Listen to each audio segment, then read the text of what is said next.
बिस्मिल्लाहिर्रहमानिर्रहीम अस्सलाम वालेकुम स्टूडेंट्स। हमने फर्स्ट ईयर की फ़िज़िक्स की न्यू बुक के चैप्टर 9 के पिछले वीडियो में 5 न्यूमेरिकल्स किए थे और आज की वीडियो में हम न्यूमेरिकल 9.6 से स्टार्ट करेंगे। स्टेटमेंट हमारे पास क्या है? A disc of 10 centimetre square area. अब यहाँ पर सेंटीमीटर का स्क्वायर है तो सेंटीमीटर का स्क्वायर का मतलब है 1 सेंटी हो तो हम 100 से डिवाइड करते हैं। सेंटीमीटर के स्क्वायर का मतलब है हम 100 को 2 बार लिख के उससे डिवाइड करेंगे, या कह लें कि आप इसे 10,000 से डिवाइड करेंगे तो ये आपके पास एरिया की वैल्यू आती है। उसके बाद देखें कि हमें उसे इलेक्ट्रिक फील्ड कितनी दी है। If the plane of the disc makes an angle of 30 degree with the horizontal, तो एंगल आपके पास 30 डिग्री है। Determine the electric flux. Electric flux को हमें फाइंड आउट करना है और इसका फार्मूला क्या है?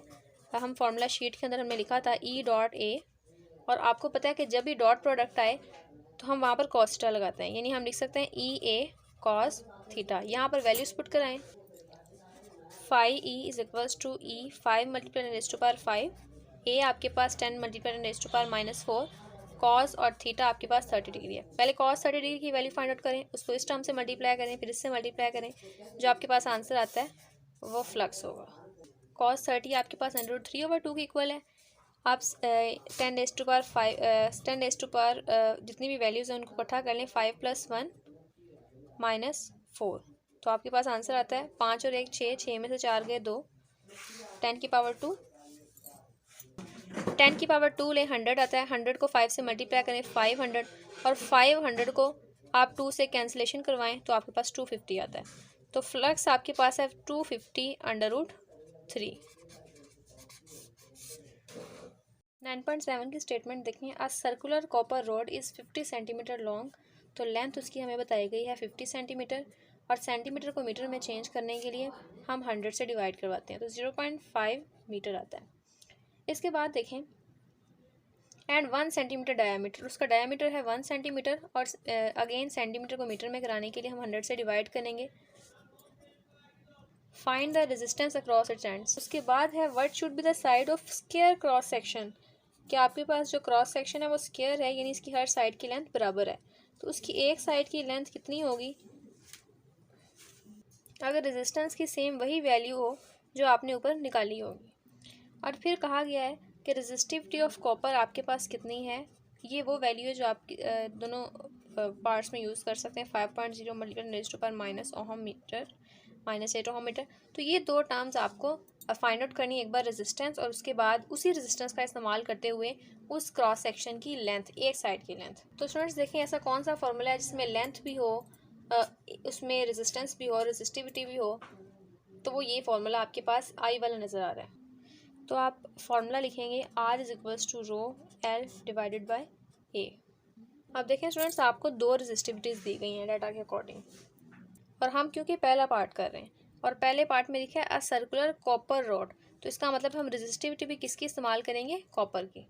R is equals to resistivity of copper यानी 1.69 multiply raise to power -8, length आपके पास है 0.5, और एरिया की वैल्यू आपके पास नहीं है, लेकिन आप एरिया की जगह πr² का इस्तेमाल कर सकते हैं। अब r कहाँ से आएगा? आपके पास डायमीटर गिवन है तो आप डायमीटर से रेडियस निकाल सकते हैं। अगर आप डायमीटर को 2 पे डिवाइड करें तो रेडियस आ जाएगा, यानी 0.01 को 2 पे डिवाइड करें तो आपके पास क्या आता है? 5 मल्टीप्लाई 10 रेज़ टू पावर -2। आप इसको यहाँ पर पुट करवाएंगे क्योंकि यहाँ पे इसका स्क्वायर है तो हम इसका भी स्क्वायर करेंगे। तो 1.69 को इससे जब मल्टीप्लाई आप करवाते हैं तो आपके पास आंसर आता है 0.845 मल्टीप्लाई 10 रेज़ टू पावर -4, पाई की जगह 3.14, और आर की जगह क्या आएगा? 5 मल्टीप्लाई 10 रेज़ टू पावर -2, और क्योंकि आर का स्क्वायर है तो हम यहाँ पे भी स्क्वायर लगाएंगे। अब न्यूमिनेटर्स को मल्टीप्लाई किया तो ये आ गया, डिनोमिनेटर्स को मल्टीप्लाई करेंगे, उसके बाद फिर न्यूमिनेटर को डिनोमिनेटर से डिवाइड करेंगे तो हमारे पास रेजिस्टेंस की वैल्यू क्या आती है? 1.07 multiply 10 raise to power -4 ohm. अब इसके बी पार्ट का सोल्यूशन है, उसमें भी हम सेम यही फार्मूला इस्तेमाल करेंगे, लेकिन वहाँ पर हम टंगस्टन, जो मैंने यहाँ पे टी लगाया है, ये टंगस्टन को रिप्रेजेंट करने के लिए हुआ है, इस्तेमाल हुआ है। वैसे टंगस्टन को आपने पीरियोडिक टेबल में देखा होगा, हम डब्ल्यू से रिप्रेजेंट करते हैं, तो आप डब्ल्यू और टी दोनों में से जो भी लगा लें। ये सिर्फ एक रिप्रेजेंटेशन के लिए, ये बताने के लिए कि हम इस चीज़ के रेजिस्टिविटी को पुट कर रहे हैं। आप सेम यही फार्मूला पुट करवाएं। अब आपको क्या करना है? आपको लेंथ फाइंड आउट करनी है, एक साइड की लेंथ। अगर आपके पास एरिया हो तो आप लेंथ को निकाल सकते हैं। एरिया इक्वल होता है दो साइड्स की लेंथ को मल्टीप्लाई करने से आता है। और आपको क्योंकि लेंथ निकालनी है तो इसका मतलब पहले एरिया निकाल लें, फिर उस जगह आप एल स्क्वायर पुट कर दें, फिर अंडर रूट ले लें तो आपके पास एरिया लेंथ आ जाएगी। तो आप इन दोनों को इंटर रिप्लेस करवाएं, क्योंकि रेजिस्टेंस आपने यही यूज़ करनी है। डाटा में दिया गया था A is equals to rho tungsten L divided by R, और रेजिस्टिविटी ऑफ टंगस्टन क्या है आपके पास 5.0 मल्टीप्लाई रेज़्ड टू पावर -8, और लेंथ कितनी है इसकी, अगेन वही 0.5। वैसे लेंथ की वैल्यू 2 बार डाटा में लिखी गई थी और दोनों बार सेम ही लिखी गई थी, तो इसलिए हम ये यूज़ करेंगे। तो आर क्या है 1.07 multiply raised to power -4। Numerators को मल्टीप्लाई करें और फिर डिनोमिनेटर से डिवाइड करें, आपके पास क्या आता है 2.57 मल्टीप्लाई रेज़्ड टू पावर -4। ये आपके पास एरिया आ रहा है। लेकिन आपको क्या निकालना है, आपको निकालनी है लेंथ। लेंथ कैसे आती है, अगर हम एरिया को लेंथ को 2 बार मल्टीप्लाई करें तो हमारे पास एरिया आता है। इसका मतलब है कि अगर हम एरिया की वैल्यू को अंडर रूट कर लें तो हमारे पास लेंथ आ सकती है। अब इसको कैसे करेंगे, हम लिखेंगे, हमें पता है कि ए बराबर है लेंथ के स्क्वायर के, तो ए की जगह हम L square 2.57 multiply raised to power -4। Length निकालने के लिए हम दोनों साइडों पे अंडर रूट ले लेंगे, तो लेंथ की वैल्यू आती है 0.016 मीटर।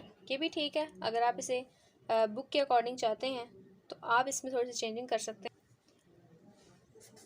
तो आप इसको सेंटीमीटर में लिख सकते हैं। तो नेक्स्ट मूव करते हैं 9.8 की तरफ। 9.8 की स्टेटमेंट देखिए, the copper winding of an electric fan has a resistance of 50 ohm at 30 degree Celsius. तो हमें क्या रेजिस्टेंस दी गई है 50 ओहम की, और टेम्परेचर कितना है 30 degree Celsius. After running for some time the resistance become 52 ohm. थोड़ी देर के बाद उसकी रेजिस्टेंस 52 ओहम हो जाती है। और मैंने आपको बताया था कि जब भी किसी भी डाटा के अंदर दो सेम वैल्यूज़ दी जाएँ तो आप पहली को 1 और दूसरी के साथ 2 लाजमी मेंशन किया करें। उसके बाद क्या है, how much is the increase in temperature of the winding for copper alpha, आपके पास ये है। तो इंक्रीज़ इन टेम्परेचर यानी अगर पहला टेम्परेचर आपके पास T1 है तो दूसरा निकालना आप उसको T2 कहेंगे, और उसकी वैल्यू हमें फाइंड आउट करनी है। कॉपर के लिए अल्फ़ा की वैल्यू आपके पास क्या है, जो आपने पढ़ा था कॉफिशिएंट। अल्फ़ा आपके पास टेम्परेचर कॉफिशिएंट ऑफ रेजिस्टेंस है, इसकी वैल्यू कॉपर के लिए 0.0039 पर केल्विन है। अब आप देखें कि ऐसा कौन सा फार्मूला है, जब हमने रेजिस्टेंस का टॉपिक पढ़ा था रेजिस्टिविटी का, तो उसमें हमने एक फार्मूला पढ़ा था जिसमें आर भी था, टी भी था, अल्फ़ा भी था, वो आपके पास ये फार्मूला था। अब इसके अंदर आर नोट ओरिजिनल रेजिस्टेंस को रिप्रेजेंट करता है, यानी कि पहले वाली R1, और आर रिप्रेजेंट करता है बाद वाली रेजिस्टेंस को, जिसको उन्होंने आर से रिप्रेजेंट किया है, हमने डाटा के अंदर R2 किया। या आप डाटा में आर नोट आर कर दें, या आप यहाँ पर भी पहले वाली को R1 और दूसरी वाली को R2 कह सकते हैं। तो आप इस फार्मूला को राइट डाउन करेंगे कि R2 हमारे पास किसके इक्वल आता है, R1 1 plus alpha delta T, और आपको R2 गिवन है, R1 भी गिवन है, अल्फ़ा की वैल्यू भी गिवन है, लेकिन डेल्टा टी, अब डेल्टा टी किस चीज़ को रिप्रेजेंट कर रहा है, आपको पता है कि चेंज इन टेम्परेचर का मतलब होता है कि पहले हम बाद वाला टेम्परेचर लिखेंगे, फिर पहले वाला लिखेंगे, फिर दोनों को माइनस करेंगे तो चेंज इन टेम्परेचर आ जाएगा। कैसे, delta T is equals to T2 minus T1 के इक्वल होता है। T1 ओरिजिनल टेम्परेचर होता है, फिर बाद में T2 हम बाद में चेंज कर देते हैं। खैर, हमें पहले डेल्टा टी को इसके अंदर से सेपरेट करवाना है, और जब हम डेल्टा टी की जगह ये पुट करवा देंगे T2 माइनस T1, उसके बाद फिर हमें T2 की वैल्यू को फाइंड आउट करना है। तो हम अगेन लिखेंगे इसको, R2 is equals to R1 1 plus alpha T2 minus T1। R2 क्या है 52, R1 क्या है 50, 1 प्लस अल्फ़ा क्या है 0.039, और T डेल्टा टी या T2 माइनस T1 आप वैसे ही रहने दें, क्योंकि इसको आपको अभी पुट नहीं करना। 52 से 50 को लाके डिवाइड करवा दें, आपके पास बचता है 1 प्लस 0.039। आप चाहें तो यहाँ पर T1 की वैल्यू को पुट करवा सकते हैं, लेकिन यहाँ पर हमारे पास डिग्री सेल्सियस में दी गई है, केल्विन में चेंज करने के लिए हम इसमें 273 ऐड करवाएंगे, तो आपके पास आता है 30 प्लस 273 303 केल्विन। 52 को 50 से डिवाइड करवाएं, और जो आंसर आएगा उसमें से 1 को माइनस कराएंगे, और देखते हैं फिर आगे क्या कैलकुलेशन आती हैं। तो आपने 1 को माइनस करवाया, 0.04 आया। अब यहाँ पर ये चीज़ के साथ मल्टीप्लाई हो रही है, इधर आके डिवाइड होगी। 0.04 divided by 0.0039 is equals to T2 minus 303। तो आप जब डिवाइड करवाते हैं आपके पास आंसर आता है 10.2564 T2 माइनस 303। अब ये माइनस में इधर आके प्लस में हो जाएगा।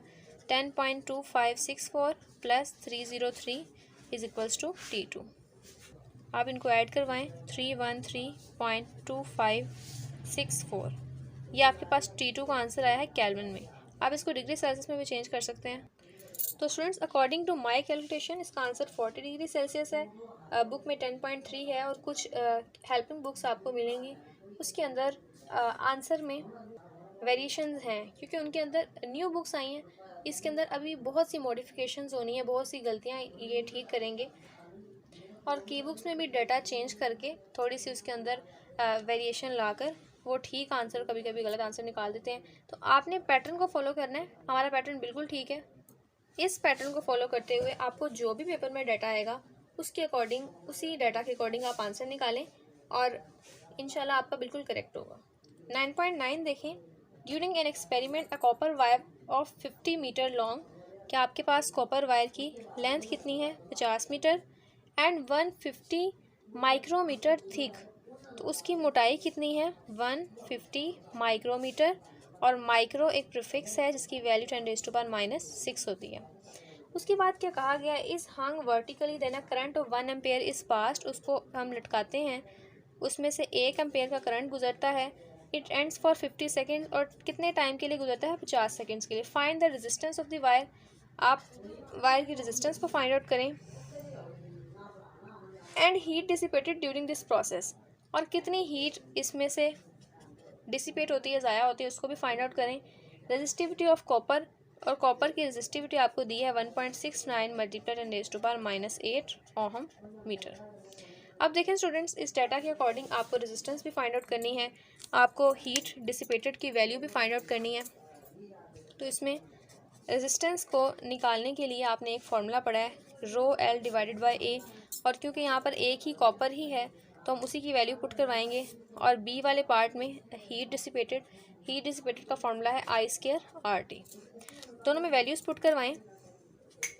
ρC 1.69 मल्टीप्लाई 10⁻⁸, लेंथ आपके पास 50, एरिया आपके पास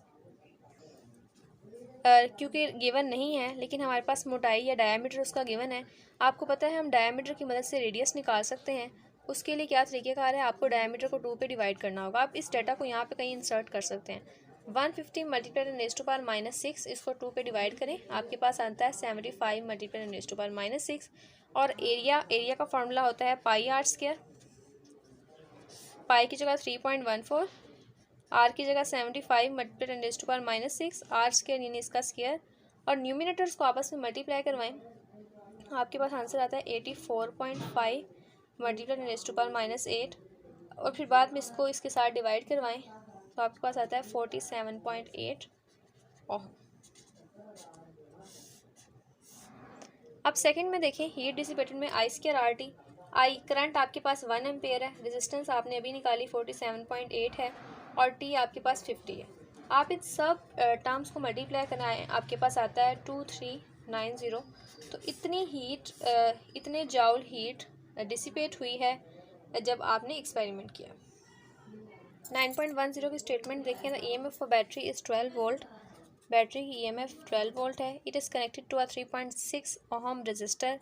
तो रजिस्टर की रेजिस्टेंस है 3.6 ohm. If the internal resistance of the battery is 0.2 ohm. अब रेजिस्टेंस दो तरह की होती हैं। एक बैटरी की इंटरनल रेजिस्टेंस होती है जिसको हम स्मॉल आर से रिप्रेजेंट करते हैं। अगर ऐसे रजिस्टर आपके साथ सर्किट में जुड़ा है जिसकी रेजिस्टेंस कैपिटल आर होती है।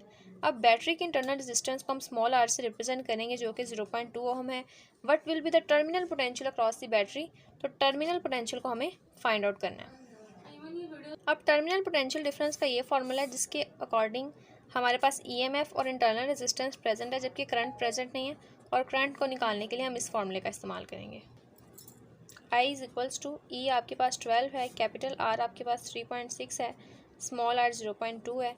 12 3.6 में 0.2 ऐड करें 3.8, इन दोनों को डिवाइड करें तो आपके पास करंट की वैल्यू आती है 3.1 एम्पेयर। अब इस करंट की वैल्यू को आप पुट करवा सकते हैं ए में, ताकि आप टर्मिनल पोटेंशियल डिफरेंस की वैल्यू को फाइंड आउट करा सकें। V terminal is equals to E minus I R. V terminal find out करना है, बैटरी की EMF 12 है, करंट आपके पास 3.1 है, स्मॉल आर 0.2 है। आप इन दोनों टर्म्स को मल्टीप्लाई करवाएं, 0.62 आएगा, 12 में से माइनस करवाएं 11.4। ये आपके पास टर्मिनल पोटेंशियल डिफरेंस है, और पोटेंशियल डिफरेंस का यूनिट आपको पता है वोल्ट होता है। तो ये थे स्टूडेंट्स चैप्टर 9 के न्यूमेरिकल्स। मिलते हैं नेक्स्ट वीडियो में।